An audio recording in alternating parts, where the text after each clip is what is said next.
You're listening to Talk with Charlie, the official informational podcast of the Charlie Norwood VA Medical Center in Augusta, Georgia. Hello and welcome. My name is Jason Tudor, the Public Affairs Officer for Charlie Norwood VA Medical Center and the host of this debut episode. In this episode, an important topic, suicide awareness and prevention. It's taken on new importance within the Department of Veterans Affairs as Secretary of the VA, Dr. David Shulkin, has made it one of his top priorities, and the VA's new effort is to get veteran suicide to zero.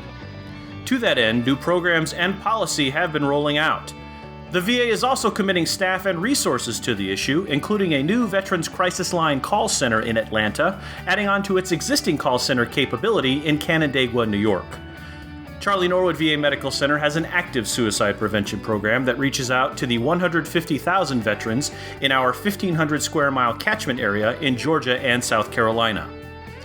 I recently spoke with Lisa Gerardo, the medical center's suicide prevention coordinator, to talk about the program here in the CSRA, how family and friends can help prevent a suicide, how veterans can seek help, and more. Remember, if you or a loved one need help or are having thoughts of harming yourself, please reach out to the Veterans Crisis Line at 1-800-273-8255 and press 1 for veteran assistance. And now, my interview with Charlie Norwood VA Medical Center's Suicide Prevention Coordinator, Lisa Gerardo.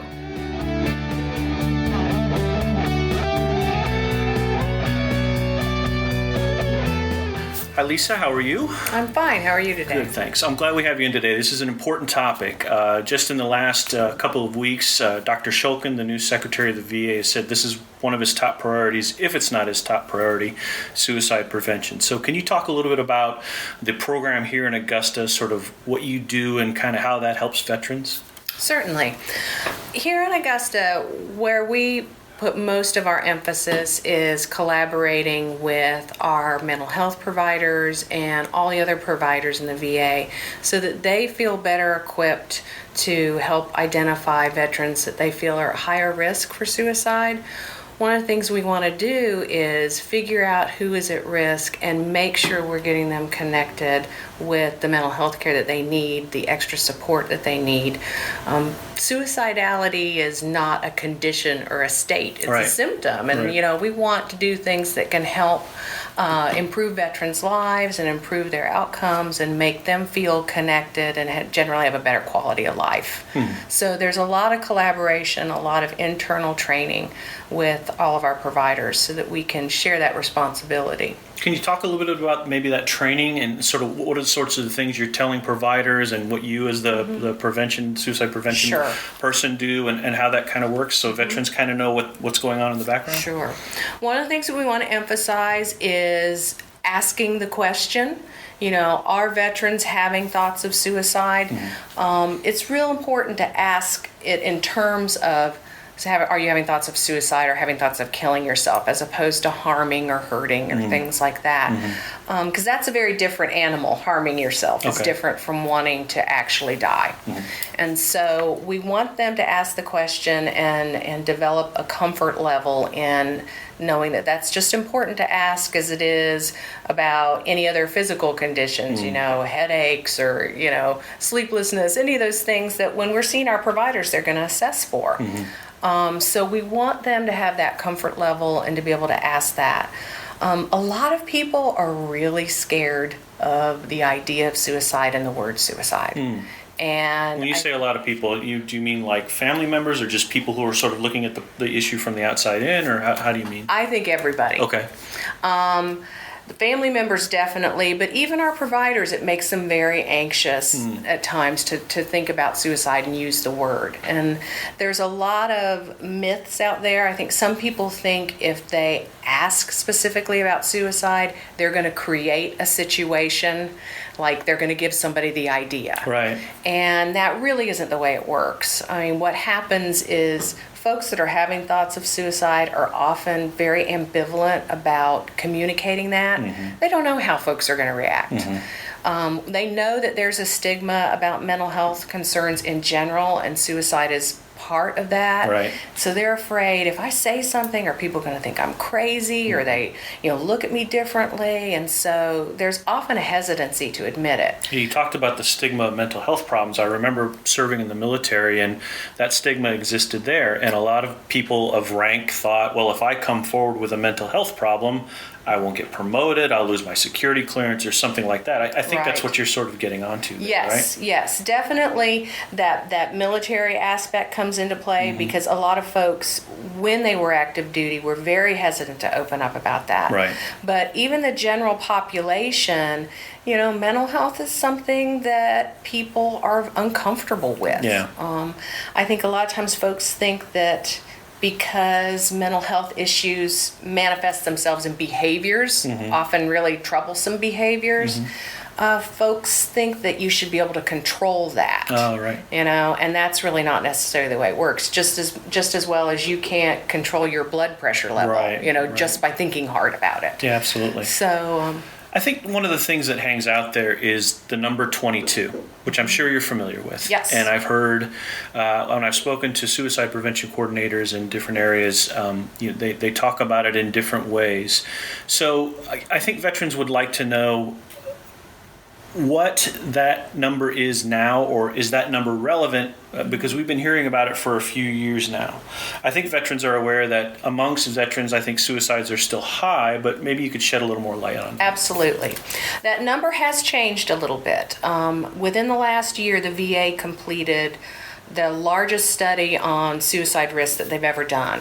There were over 50 million records that were looked at and analyzed from not just VA health and admin, but also active duty, reservists, all of this kind of stuff. And a couple of changes did come out of that. One is that we identified that veterans are about 21% at higher risk of suicide than civilians. We used to think it was more like 50. So it's nice to have a decrease. It's still too high, but it's nice to have a decrease. The number 22 actually went down to 20. So again, a little bit of improvement. Right. But what I thought was really significant from that group of 20 is that they found out that only 6 of the 20 that die by suicide daily are actually connected and involved with VA care.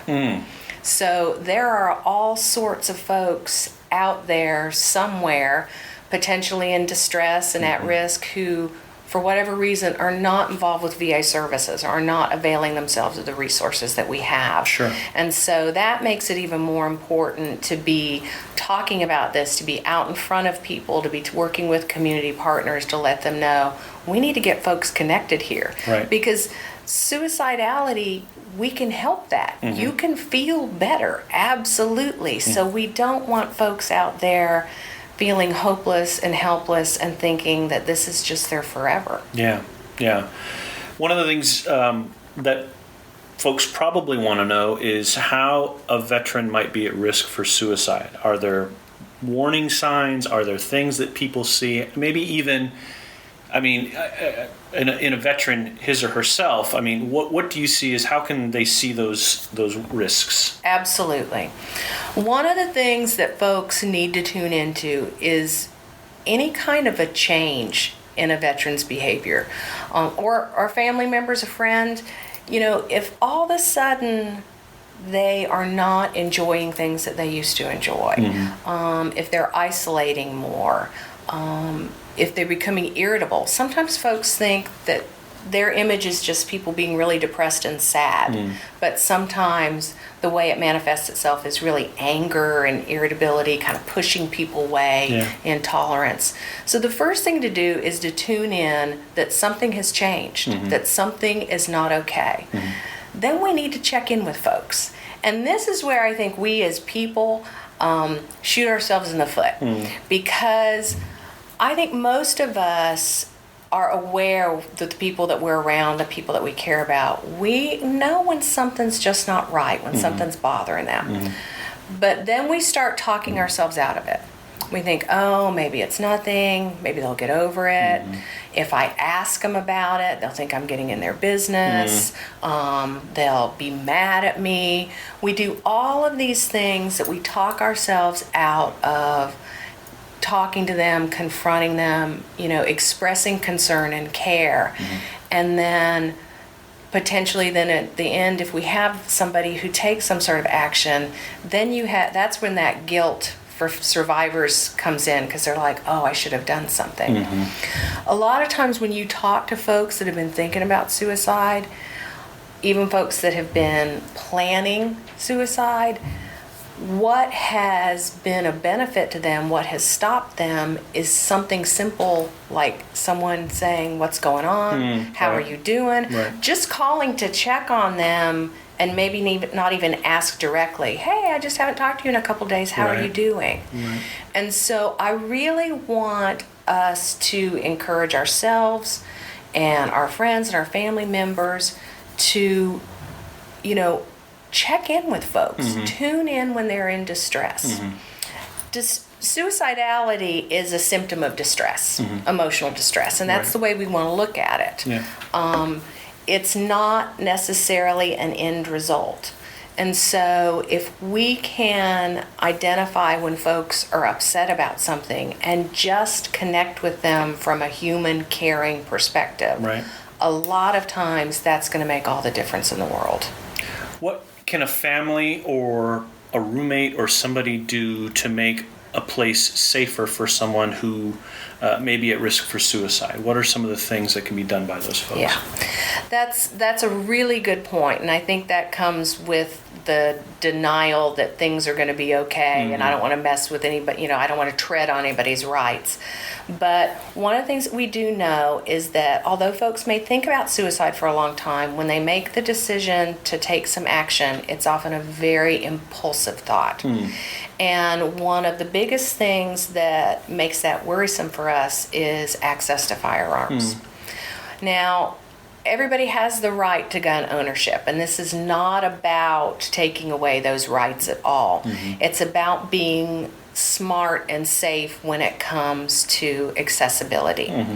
So we need folks to think about what we call means reduction, which is reducing the ability to access the means or the method to hurt yourself. Right.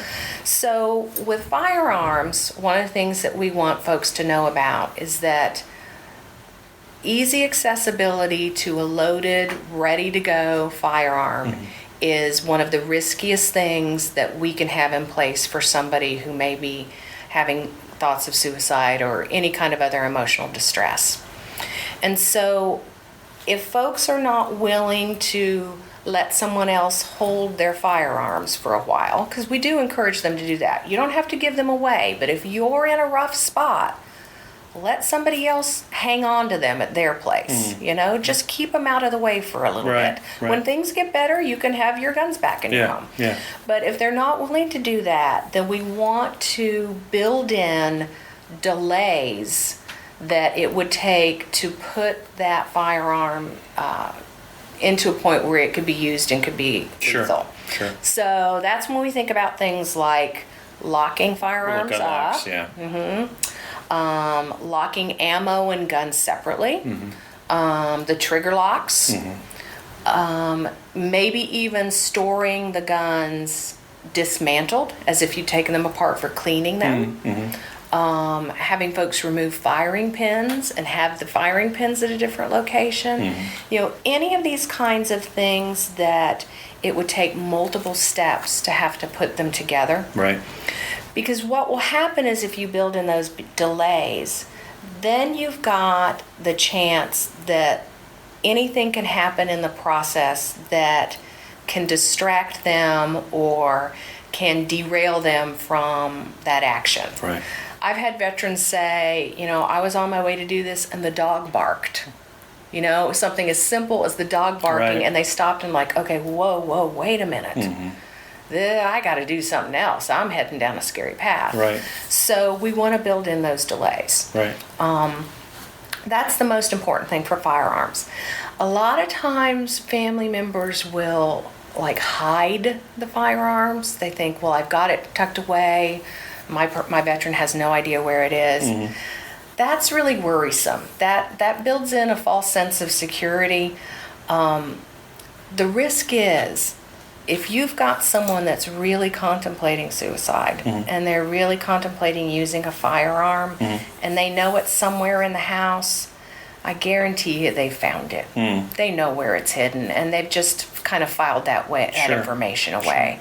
So we really don't want to encourage people to hide them. We want to look at the other kinds of methods that are going to delay some real the deterrence. ability. Yes, real deterrence. Are there other things? I mean, you mentioned firearms, like knives or prescription drugs. Are there other measures that people can take? Absolutely. The medications are big too. A risk with medications is if you have a stockpile, a lot of them. You know, if you're getting health care and you're seeing your providers regularly, odds are that your prescription changes. Right. And you may have leftover medications that you're not using anymore because your prescription has changed. And we really want folks to not have all these extra unused pills sitting around. Right. So, you know, having family members and veterans themselves kind of take stock of what they've got and only have in the house what they are currently using, what they're currently prescribed and taking appropriately is important. I know our pharmacy has little bags, disposal bags that you can get. Oh, right. That you can bring in your unused medicine and they will take care of that for you. So we want people to do that. The other thing that we suggest is using pill boxes so that you are then accessing just the pills that you need for that day. Right. You don't have the whole bottle in your hands. So that can be helpful. In a lot of scenarios, we ask that another person, a family member or a friend, be in charge of those medications and administer them. You know, here are your meds for today. And so then the person at risk never has that entire bottle. Right. There are also times that we can work with providers and have certain prescriptions written where they're filled on a weekly basis, not, you know, a month. Oh, right. So that you have a limited amount anyway. Yeah, sure. You can't tell people not to take their prescription medications. They need them for other things. Right. And so finding other ways that instead of limiting access like we do with firearms, what we want to do is limit access to the amount that they've got. And we even talk about over-counter medications too. There are a lot of over-counter medications that can taken in large amounts can be very, very dangerous. So we want people to look at those kinds of things. The knives are harder. You know, because you can't tell people not to cook, you know, and not to chop their vegetables, right, you know. So you may want to work with someone to kind of limit how many knives that you have. Maybe if people are feeling really at a risky situation, make some kind of agreements with their family members that they won't be in there cooking, they won't even be utilizing the knives, or kind of have that contact that they're visible. Oh, now I'm thinking about knives. Those are some things that can be done. Sometimes you just have to be really creative. Yeah. Once upon a time, years ago, I had a veteran that was concerned that he wanted to crash his car into things and use his vehicle as a method. Right. And so then you have the challenge, okay, how do you restrict access to a vehicle when people need to get around? Right. And one of the things that he said was he was going to give his keys to a family member, and they were going to have a pact that if he was upset, not to let him have the keys in any way, shape, or form. So that was really important. So a lot of times what you're doing is partnering with your friends and family around things that are potentially risky. You know, have another set of eyeballs on you and on your environment to help with that. So here's the maybe the big question of the interview. I'm a veteran in the community, and I think I'm going to make an attempt. Who can I call? Can I call you, or who do I call? Well, let me ask. Let me caveat it with this. Okay. Whether I'm registered with the VA or not, maybe that's. Do we delineate, or what do we do? At this point, if somebody's at that level of risk, we're not going to be picky about, you know, whether they're registered or not, or any of that. The easiest thing to do is call the Veterans Crisis Line. They're 24 hours a day. We now have 2 call centers staffed with responders. One in Atlanta and one in Canandaigua. I always mispronounce that, but I Yep. think I got it right. It's even harder to spell. That's right. But that's awesome because it really increases the odds that you're actually going to get one of our trained responders. If you call the crisis line, you're always going to get a responder. We're part of a network of 165 crisis centers, so it's all the same 1-800 number. Yes. It's just when our veterans press 1, they get routed to our folks that are more familiar with veterans' needs. Right. So that's one of the easiest things to do. The other thing to do is just to present to your nearest emergency room. I mean, if the VA isn't your closest emergency room, go to the nearest emergency room Okay. and let them know what's going on. Okay. Our mental health clinic here at the VA, we do take unscheduled walk-ins during business hours, so that's an option too. Okay. The biggest thing is to get in front of somebody, to let someone know. And even if it's a family member, to say, something's going on, I'm not feeling okay, you need to help get me somewhere. Okay. Just be willing to do that. How are you connected in the community? What sorts of links do you have, and who are you talking to most often in Augusta or Aiken or some of the area, Athens, or some of the areas where we talk to our own veterans? Okay.